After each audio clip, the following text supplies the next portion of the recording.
Good evening, good morning, good afternoon, wherever you are. Welcome to another Vet Oracle Facebook Live. Today, Laurent and I are very glad and honoured to welcome back Dr. Ines Carrera. Before we get on with the introduction, just want to say welcome to everybody from around the world. We have a lot of people on tonight.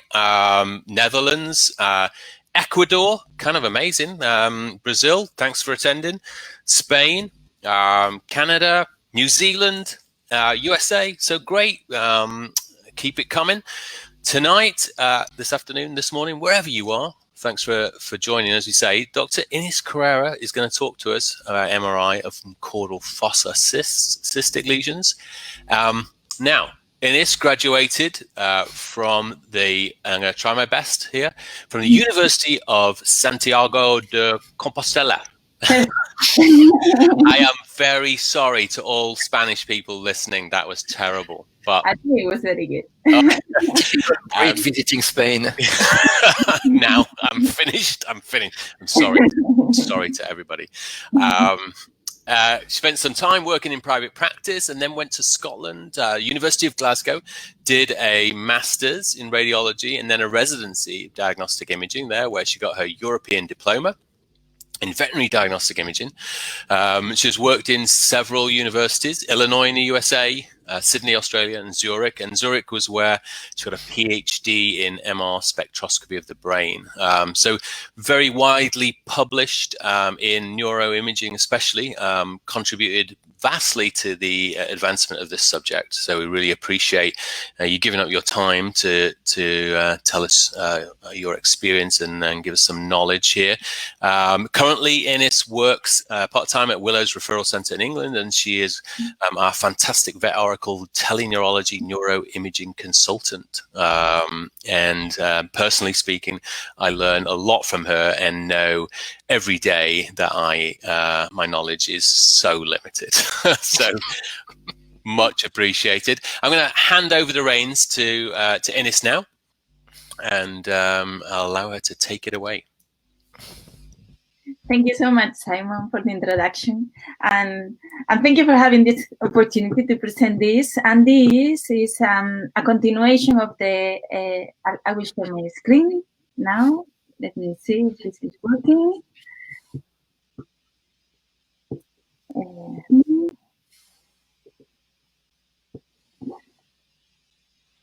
Is that working? Laurent, can you tell me if it's working? Not yet, but I can put. You want to put mine in the meantime, or? Okay. That's no problem.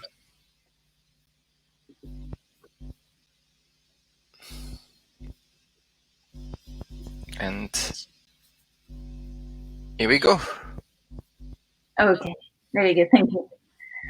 So I would like to pass the slide system. So this is the continuation.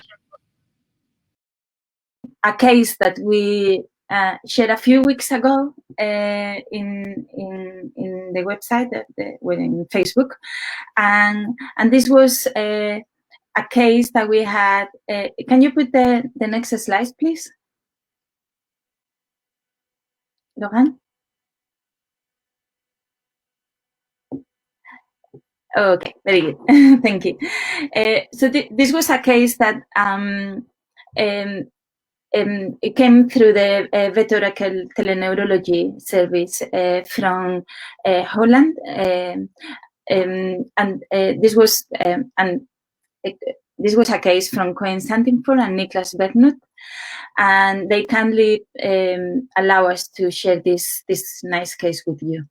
And that was Pablo. That was a flat-coated retriever of 4 years old that presented with hypermetric gait, intention tremor of the head and trunk and limbs, and it had a hoping response that was delayed and exaggerated with hyperflexion. And it went for MRI, and we had this MRI study to report, and what we saw was this large Cyst-Like lesion in the caudal cranial fossa. And if we can look at the next slides, please. we already discussed or posted the description of the MRI features, and and here I want to highlight the key features that we should look at in the MRI studies of this kind of lesions, in order to understand what kind of differential diagnosis we need to take into account. And in this one, it was clearly an extra-axial lesion with an extra-axial location in the caudal cranial fossa, and it was pushing the brain structures, the cerebellum and brain stem. And there are quite a few very nice features that it's interesting that we look at. First of all, is that the signal intensity. And we notice that it's a homogeneous signal intensity in all sequences, and it's quite hyper-intense in T2, is hypo-intense in T1, is suppressed in flare completely, and it doesn't have in the center any contrast enhancement. So normally, when we describe a lesion, we compare in the brain to gray or white matter. In this case, it's actually quite interesting to compare to CSF, because it's iso-intense to CSF. It's got the same signal intensity. So by comparing to CSF, it's telling us that this structure is fluid filled with or either CSF or something really similar to CSF. The next interesting feature, so the next slide, please, is a very thin rim enhancement that it wasn't seen in the whole of the lesion, only in certain areas, but really, really thin. And there were no other areas of contrast enhancement. And the next very interesting feature, it was that the next slide, please, is that the cerebellar structures were compressed and pushed by this cystic-like lesion, but they were all well developed. And this is something that it's very interesting that we look at, if all the cerebellar structures are normal or they are hypoplastic or aplastic. And we'll understand now in a little while why we need to look for that. So in these images that we have here, the red arrows point all the cerebellar structures that are being pushed, and the blue arrow that we see on the most caudal transverse slice is showing a little septa, because this mass is slightly lobulated dorsally, and a green arrow. I hope you can see that. It points that this structure, it looks like it's communicated or associated with the fourth ventricle, because it seems that it's widening the fourth ventricle at that area. So all these features are indicating us that. Can we go to the next one, please? Or if we do like a summary of the MRI diagnosis, is that we have an extra-axial CSF field structure associated with the fourth ventricle that is causing severe mass effect to brainstem and cerebellum, and the cerebellum appears well developed. If we have all these things into account, the most likely differential diagnosis is an intra-arachnoid diverticulum. The other differentials that we need to take into account are the Dandy-Walker syndrome, the congenital cerebellar aplasia or hypoplasia, and epidermoid cyst. And we'll go through all of them to understand why the intra-arachnoid diverticulum is the main differential diagnosis in this case. So now we talk a little bit of intra-arachnoid diverticula to understand that a bit better. So these are benign cavities that represent an accumulation of CSF. So that's why they are iso-intense to CSF in MRI, because of a splitting or duplication of the arachnoid membrane. And they actually don't have a membrane, an encapsulated membrane, so that's why they are not called cysts, and they are called diverticulum or diverticula. Normally they are developmental, but if they are secondary to trauma or to inflammation, they should be called cysts because they are actually scars in the leptomeningeal tissue. So this will be proper cyst. And some of these diverticulums, they may have secretory abilities, so that means that CSF is pulling inside them, but many of them are just static, they don't change over time. And they may have communication with the ventricular system, but this is not possible to differentiate from MRI. So it's something that we cannot know from the MRI if they are communicating or not. The next one, please.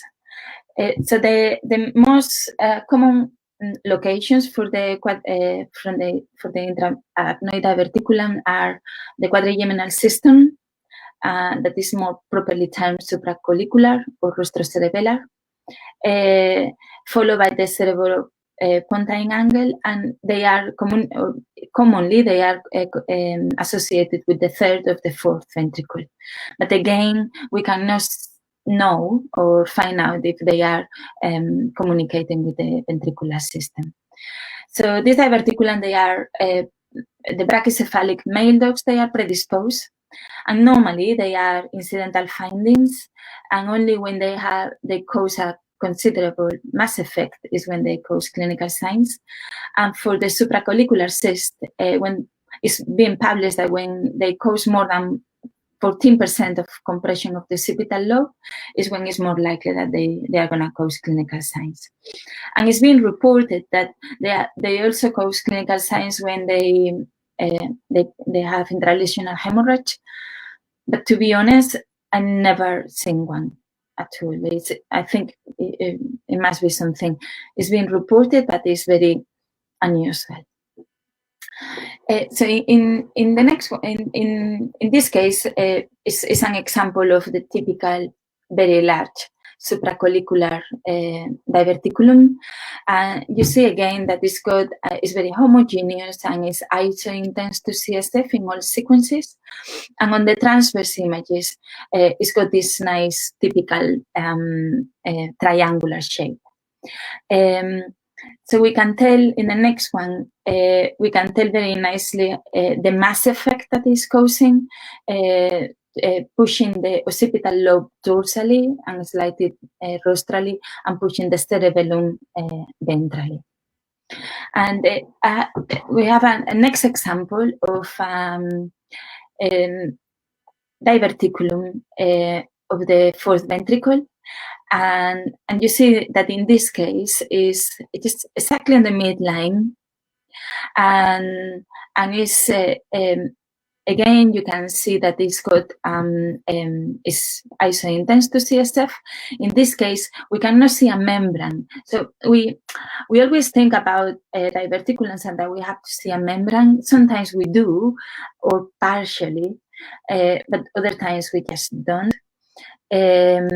That's why also it's very difficult to tell if they are communicating with the ventricular system or not. So in this case, this dog was presenting with seizures, and this diverticulum was an incidental finding. You can tell on the sagittal view very nicely how it's compressing, pushing rostrally the cerebellum, but it wasn't causing any clinical signs at that moment for cerebellar disease. And the next, so when we have, so these are examples of different types of or locations of the diverticulums, and another cystic-like lesion that we can find in the cranial caudal fossa is the Dandy-Walker syndrome. That actually this is a syndrome that is very well described in people, and as a syndrome is defined by several criteria. And one of them is hypoplasia or agenesis of the cerebellar vermins. so very little, or the cerebellar vermis is absent. And when it's hypoplastic in people, apparently it's elevated and rotated anti-clockwise. The cerebellar hemispheres may be normal or slightly hypoplastic, and is always associated with a cystic dilation of the fourth ventricle. So there is a large cyst in the caudocranial fossa. And this causes that an enlargement of the posterior fossa in people, cranial caudal fossa in dogs, an elevation of the tentorium. And this is because the cysts are very slow growing, and this is a type of pressure atrophy of the bone, like a cyst, a bone cyst or something like this. It's similar. In people, is quite common to find Dandy-Walker syndrome with other congenital abnormalities like hydrocephalus, the genesis of the corpus callosum, encephalocele, and gray matter heterotopias. I have an example, a very nice example of Dandy-Walker in a dog. And you see the stars, they point the area where the cerebellar vermis should be, that is no longer there. So there is complete absence of the cerebellar vermis. And the cerebellar hemispheres, it's a bit difficult to know if they are hypoplastic or not. To me, they look rather normal. And you can tell that there is really large distension and expansion of the caudal fossa by iso-intense CSF field structure that is a cyst. And the yellow arrows point the occipital bone, and you can tell that the convex appearance and kind of expansal appearance, this caudal fossa is larger than normal. So if now we go to the next one, is the next differential diagnosis to consider is cerebellar hypoplasia. Some people include this as a Dandy-Walker variation. In people, actually, some of them, they don't want to include that into Dandy-Walker if there is no a cystic formation and changes in the occipital bone. But cerebellar hypoplasia, described as such, is hypoplasia or aplasia of the cerebellar vermis and sometimes the hemispheres. And there is a secondary CSF fluid accumulation in the area where there is no cerebellar tissue, but there is no a proper cyst in that area. And most of these patients, they don't have changes in the occipital bone. And actually, some of them is described that the tentorium and the occipital bone, they are actually hypoplastic. And this is a condition that is congenital in Eurasian dogs, and the main clinical signs are progressive ataxia. And now we have an example of this, and in the next slide, and you can see the arrows point the cerebellar vermis and the hemispheres, and it seems that there is like a hole there, right? That they are way much smaller than normal, and in that area there is CSF fluid accumulation. If we compare now in the next slide, please.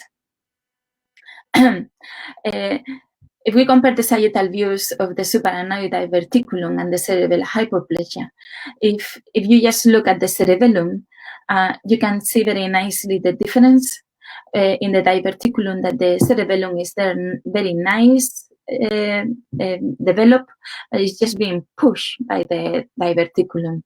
While on the cerebellar hypoplasia, definitely we just don't see the abnormal shape of the cerebellum. There is something that is lacking on the sagittal views, and on the dorsal is very helpful to differentiate if is just the vermis or and or the cerebellar hemispheres that are also hypoplastic. There is a specific condition that is called a hypoplastic. Well, it's a cerebellar hypoplasia, but affects only the cerebellar nodulus and the ventral uvula, so specific areas of the cerebellum. And these dogs, they show specific clinical signs, and they have positional head tilt. If you have any questions about this, you ask the experts, Simon and Logan, that they will explain you very well, way much better than me. And this is when I learned every day as well from them. But it's very curious, because it looks very similar as the case that I showed you before, but they have different clinical signs because of this specific area for the cerebellum that are affected. If now we focus on, or we look at the shape of the occipital bone, so the yellow arrows point the dorsal aspect of the occipital bone, and if we look in the subarachnoid diverticulum case, the occipital bone is perfect, it's completely normal, very nicely straight. But if we look at the dandy walker, we see again the convex appearance and quite the span side. And if we look at the cerebellar hypoplasia, can you notice that it's quite chunky? It's thicker than normal, and it's making that the cranial caudal fossa is smaller than normal. But it's nothing to do with the Chiari-like malformation. It's just because it's not displaced rostrally. It's got normal orientation, but it looks just smaller and thicker.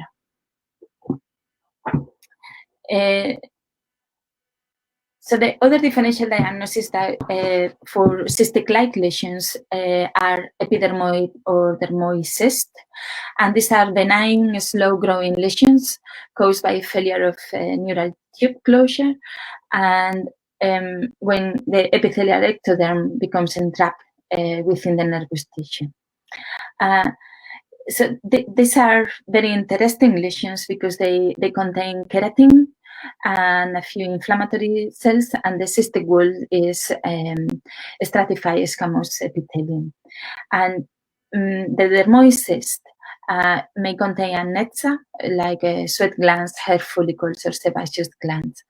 So, and the specific location for them is at the fourth ventricle or the cerebellopontine angle. So on the sagittal views, we always see that between the brainstem and the cerebellum, always there. And they are very characteristic and interesting on MRI because of this complex nature. They are all heterogeneous in all sequences. So they have nothing to do with a diverticulum that was always very homogeneous, ISO intense to CSF. They are definitely not. And the ones that contain keratin and sebaceous glands, because of the lipids, they may be hyperintense in T1. And because the wall, the capsule is quite complex as well, we normally see a thick rim enhancement. We definitely always see a rim enhancement. These images are from this case report.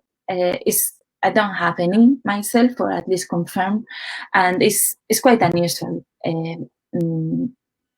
disease in dogs.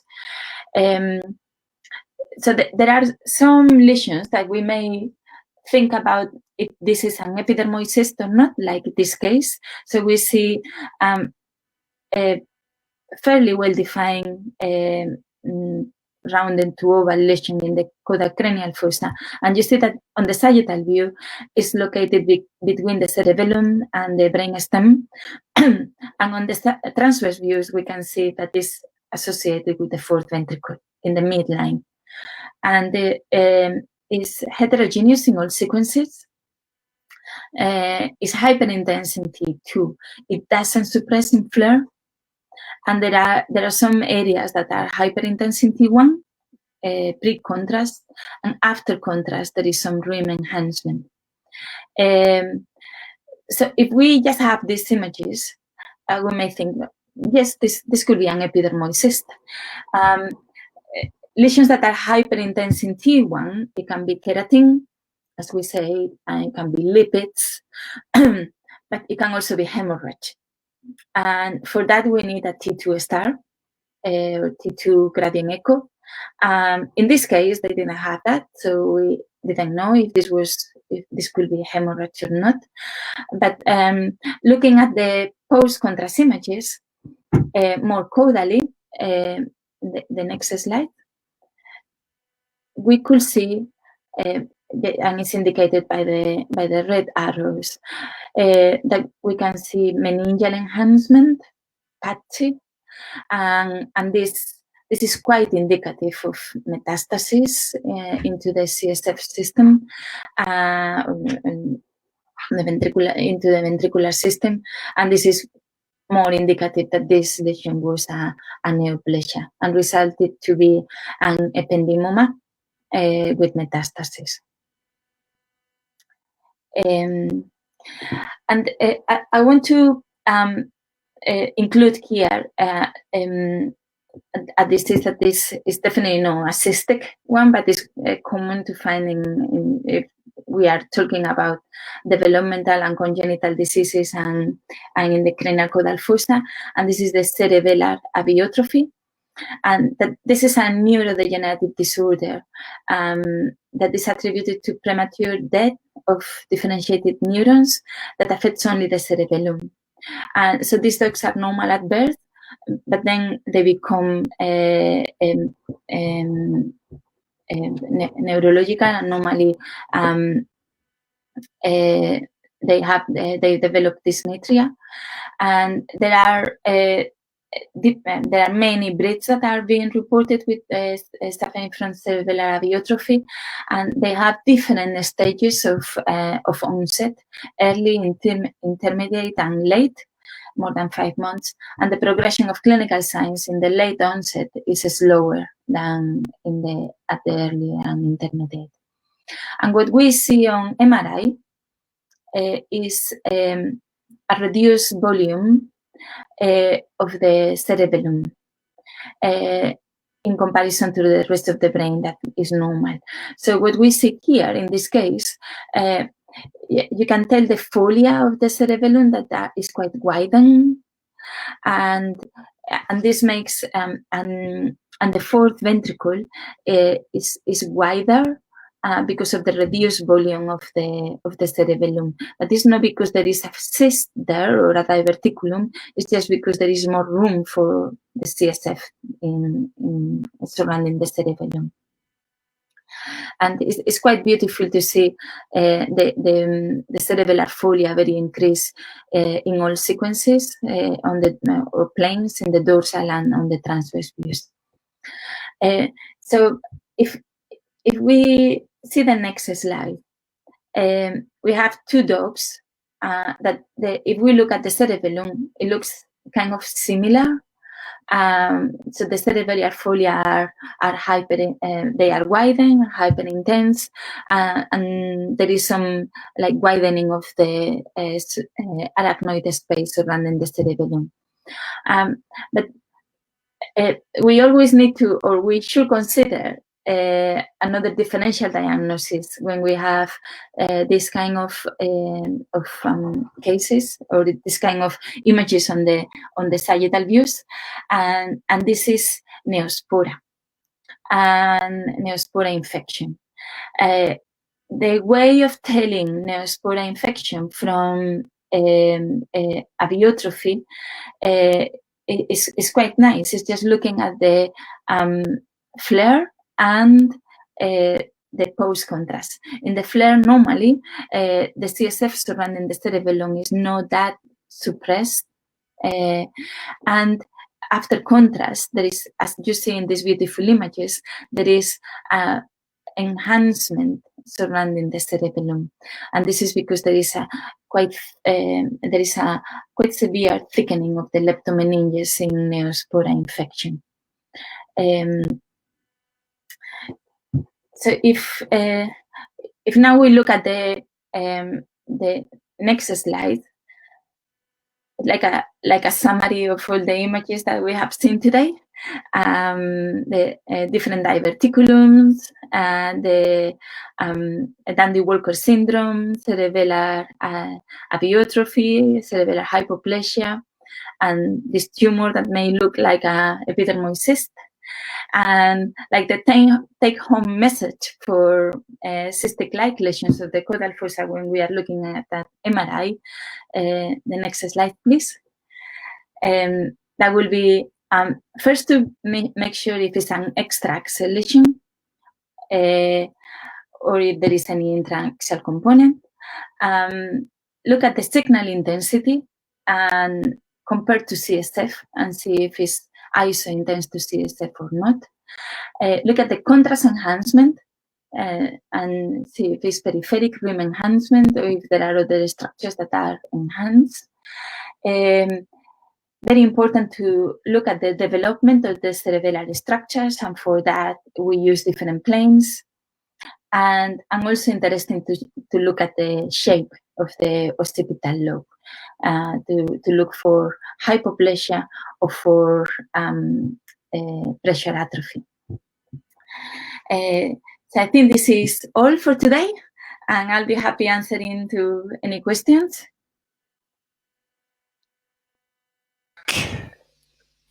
Thank you very much, Ines, for this great presentation. I particularly like this slide with all the different, conditions that we've discussed tonight. I thought it would be like a great 2021 calendar. We can have one each month. It would be really good to do that. And I hope 2021 will be a bit better than 2022, to be honest. Let's see if there is any question from the audience. The first one is there. So, does epidermoid cyst normally have contrast enhancement? Yeah, normally yes, rim enhancement in the wall, yes. But again, it's not. There are not many reported, and it's something that is quite uncommon. So I don't know if there are any variations, but histopathologically, because the wall is that complex and it's stratified epithelium, it should enhance always. I think for that there is a publication, but it may be difficult to explain, but I'll leave you to.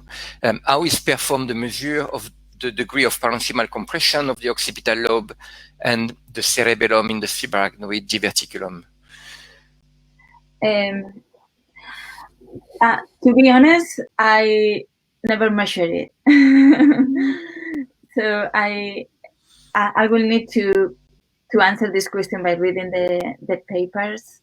I think it's a bit, to me, it's a bit, I evaluate that in a subjective way, just to see that how displaces the occipital lobe from its normal position and the cerebellum as well, rather than measure something in particular. Yeah. I think we understand. Of measuring things.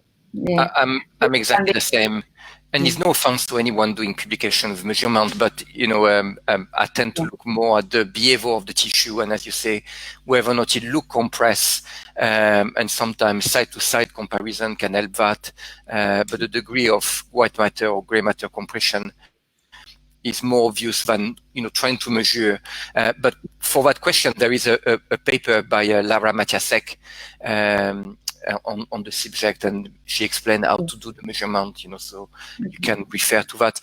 You'll probably be able to translate because I have absolutely no idea. Do you want me to do that?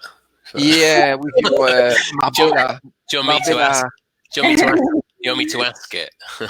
Not for a beer or a pizza. It's actually a question for you and not for me, because they say it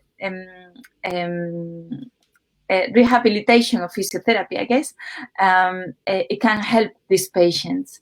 I guess. Well, yeah, I would say it depends a lot on the underlying problem, and the only way I could see that he may help would be by promoting the mechanism of motor compensation and developing the compensatory mechanism. Beyond that, I'm not sure. On its own, it will have a dramatic effect. It may help to some degree, but I doubt purely by compensatory mechanism. But I doubt it will make a big difference, I'm afraid. There is another question from our mascot, Cohen. Hi, Cohen from Holland.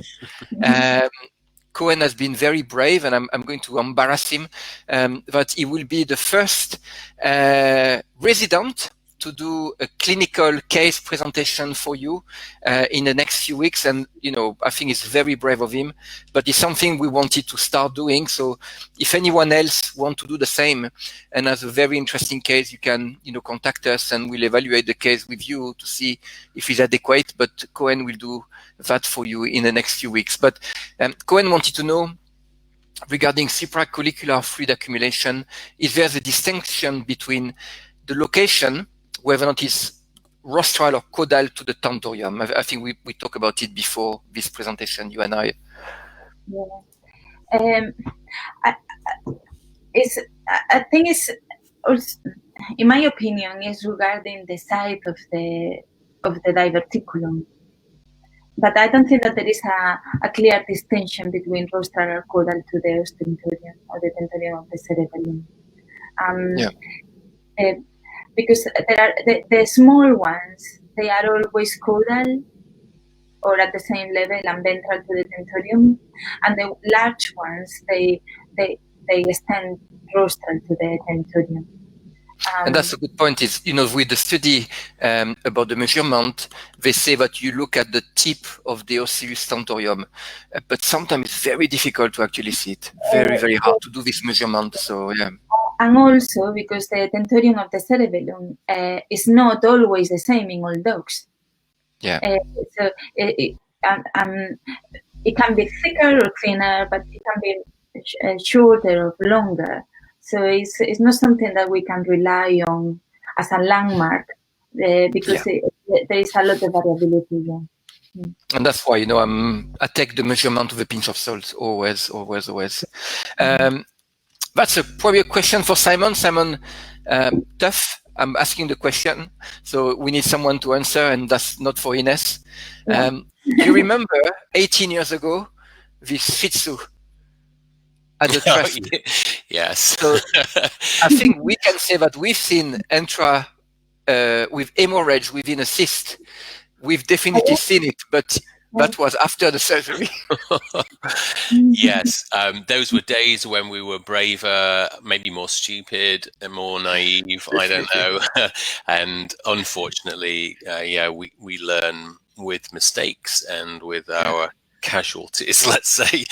I think those sort of surgeries are possible, but you really have to one, be confident that lesion is causing your clinical signs.